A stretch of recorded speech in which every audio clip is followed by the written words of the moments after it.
Bonjour les gars, on se retrouve dans cette nouvelle vidéo pour parler du match qui a opposé le Cap-Vert face au Cameroun.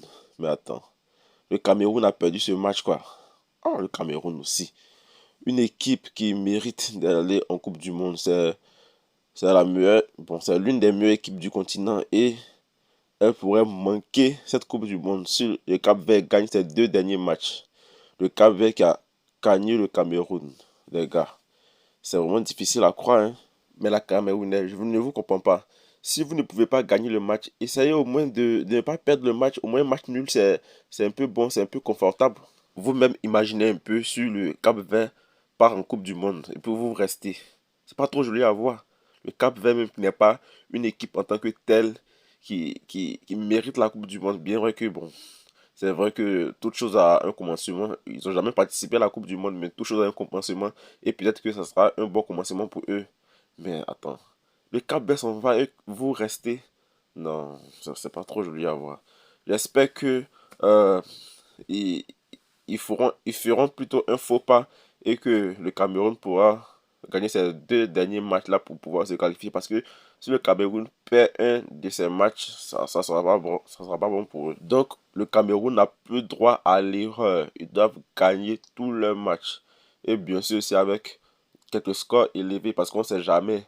Les goals différentiels pourront faire la différence. Voilà. Donc, dans ce match, d'habitude, quand moi je fais un match, je débriefe un match, je parle du côté positif et du côté négatif.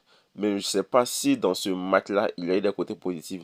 S'il y a eu des côtés positifs, pardonnez, dites-moi un peu, rappelez-moi, parce que moi, je ne trouve pas. Je cherche depuis, je ne trouve pas. Je vais commencer d'abord par le côté négatif. Peut-être que après un coup de parole, je vais trouver le côté positif. Sinon, actuellement, c'est vraiment difficile de trouver le côté positif. Mais je vais commencer d'abord par le côté négatif. Mais vous vous attendez à quoi? Le premier côté négatif, c'est que vous avez perdu. Et comme vous avez perdu là, vous êtes encore derrière le Cap Vert.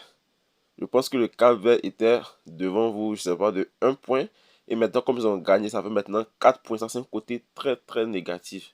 Vous avez perdu face au Cap Vert. Moi, je pensais que, bon, même si vous n'arrivez pas à gagner, vous pouvez au moins tenir le score nul. Mais vous n'avez pas pu tenir le score nul. Ils ont gagné. Et le Cap Vert a raté beaucoup d'occasions, hein. Il y a eu quelques pénaltys même que je pensais qu'il y avait pénalty qui n'était pas sifflé. Donc tout ça, ça prouve aussi que le Cap Vert a beaucoup été dangereux face à vous. Ils ont mené des contres. On a tous vu ça. Et comme je l'ai dit, la défense n'était pas bonne. La défense était un passoire. La défense était, je sais pas, mais c'était un couloir où tout le monde pouvait rentrer. C'est-à-dire que si tu veux, bon, tu rentres, c'était un marché.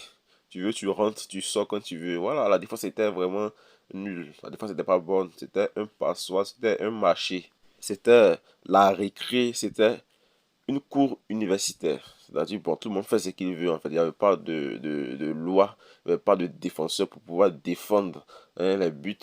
Il n'y avait que des, des, des boulangers, des piétons, en fait. Il n'y avait pas de personnes pour pouvoir empêcher les Capverdiens d'entrer. C'était vraiment facile pour eux d'entrer. La défense du Cameroun doit se retrouver, doit plutôt aussi trouver une solution parce que en Coupe du Monde, les gars, les mauvaises défenses comme ça, là, les Blancs, vous savez, ils s'amusent pas avec, hein. Ils peuvent en mettre.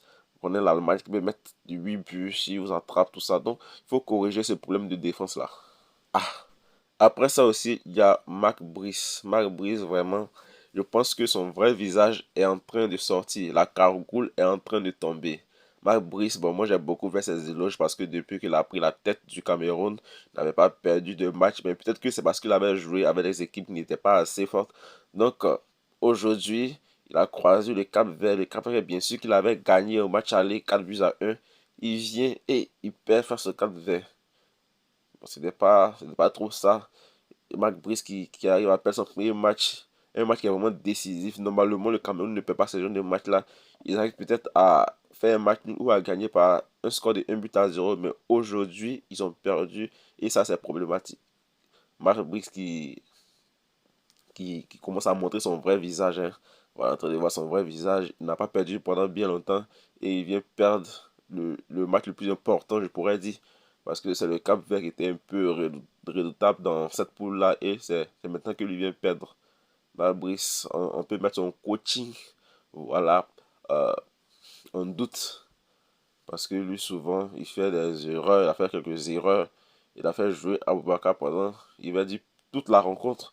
Aboubakar qui ne devait plus trop jouer les rencontres jusqu'au bout parce qu'il s'est fait vieux. Mais lui, il a laissé Aboubakar. Il pense il veut que Aboubakar dépasse Samuel Eto'o au niveau des buts. Mais on verra si ça sera possible un jour. Dès à présent, j'aimerais parler des joueurs qui m'ont pas trop convaincu. Il y a d'abord Mbeumo. Bon, Mbeumo, il n'a pas été médiocre en tant que tel, je vais dire, mais il a été correct. Voilà. Il faisait aussi souvent des répliques défensives. J'espère que vous l'avez vu, hein, avec moi, hein. Il faisait quelques répliques défensives. Et ça, c'est bon. Pour un attaquant qui fait quelques répliques défensives, c'est bien parce qu'on connaît la plupart des attaquants n'aiment pas trop reculer, n'aiment pas trop revenir en défense. Lui, il faisait des répliques défensives. Donc, moi, je pense que même si son match était un peu difficile, il n'arrivait pas à partir du latéral qui était sur son côté, mais au moins il faisait quelque chose pour aider l'équipe. Il a aussi une perte de balle, là, voilà, qu'il a noté, qui aurait pu coûter cher au Cameroun. C'est vrai que bon, il a joué correctement, mais il a eu quelques pertes de balles qui étaient vraiment dangereuses pour pour le Cameroun. Donc ça aussi, c'est un problème. Mais en tout cas, je ne veux pas dire trop qu'il était mauvais en tant que tel, parce que on a vu le match précédent, il a bien joué, donc faut pas déjà juger déjà sa deuxième prestation. Il faut laisser quelques prestations encore pour pouvoir bien juger. Mais en tout cas, il a eu du mal à passer le latéral qui était sur son côté. Ensuite, on a Nkoudou. Bon, Nkoudou, il était nul. Voilà. Il n'avait aucune solution. Il n'avait aucune solution. C'est-à-dire, bon, il est là. C'est comme si tu es en interrogation, tu donnes ta feuille. Tu sais pas de quoi cette interrogation parle. C'est un peu comme il n'avait aucune solution. Il ne pouvait rien proposer. C'est-à-dire que on anticipait ce qu'il allait faire en fait. C'est-à-dire, on sait déjà ce qu'il va faire avant qu'il ne fasse ce qu'il veut faire. C'était vraiment bon, difficile pour lui aussi. Il n'a pas aimé son match. Voilà. Mais je pense qu'il a fait de son mieux, hein. Je pense qu'il a fait de son mieux parce que toutes les équipes veulent gagner. Mais lui, son mieux n'était pas suffisant aujourd'hui. Il a fait de son mieux, mais ce n'était pas suffisant. Ça pouvait rien créer, comme on le dit dans notre langage ici. Il a fait de son mieux, mais c'était pas du tout bon. Il y a aussi Tolo qui a réussi l'exploit de ne pas centrer pendant plus de 85 à 90 minutes, hein. Toi, en tant que latéral, tu n'arrives pas à centrer pendant 1 heure du temps. C'est-à-dire que tu joues au ballon. Pendant 1 heure du temps, tu n'arrives pas à centrer un ballon. Et ça, c'est de la magie, c'est un miracle. Les Camerounais sont devenus des opérateurs de miracles. Parce que je n'arrive pas à comprendre comment tu peux jouer un match 80 minutes. Toi, ton rôle, c'est de centrer. Et tu n'arrives même pas à centrer. Ou bien, c'est pas. Il y avait des Cap-Verdiens sur ses pieds. Je comprends pas. Parce que, au moins, même si. Tu ne vas pas me dire que les Cap-Verdiens là étaient dans ta chair. Pour centrer, c'est pas. Mais c'est vrai que souvent, c'est pour centrer est difficile. Mais au moins, centre, au moins. Mais non. J'étais vraiment surpris, hein, par ces statistiques-là.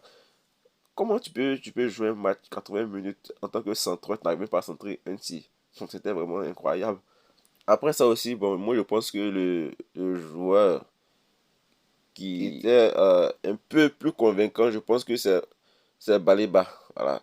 Baleba, c'est vrai, Baleba, il a fait une erreur même qui a conduit au but Cap-Verdien. Mais je pense que au moins lui, après, il se donnait aussi. Il se donnait, il a pu se rattraper parce qu'il il revenait souvent en défense.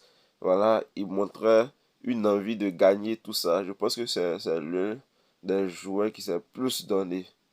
Parce que, bon, c'est vrai, peut-être qu'il s'est donné pour pouvoir corriger son erreur, mais je pense que il mérite aussi, il mérite cet honneur-là. Parce que pour moi, c'est le meilleur joueur camerounais dans ce match, hein.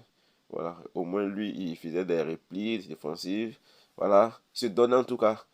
Et moi, j'aime ça, j'aime ce genre de joueur qui se donne. Souvent dans le football, c'est pas la victoire ou la défaite qui compte, hein, c'est la manière dont vous jouez. Bien vrai que le plus important, c'est la victoire, mais moi, je me base plus sur le jeu. Même si mon équipe perd un match et que mon équipe a bien joué, au moins, je sais que il y a du bon. Mais quand tu perds, bon, voilà. Donc, quand tu perds et que tu n'arrives pas à gagner, à bien jouer aussi, ça devient problématique. L'attaque du Cameroun n'était pas bonne aujourd'hui. La défense non plus, tout ça. Parce que rien n'était bon dans ce match-là. Il n'y a pas trop grand-chose à souligner. Et je pense que je vais m'arrêter ici. Merci beaucoup à tous d'avoir suivi cette vidéo. On se retrouvera dans une nouvelle vidéo pour parler d'un autre match. Merci.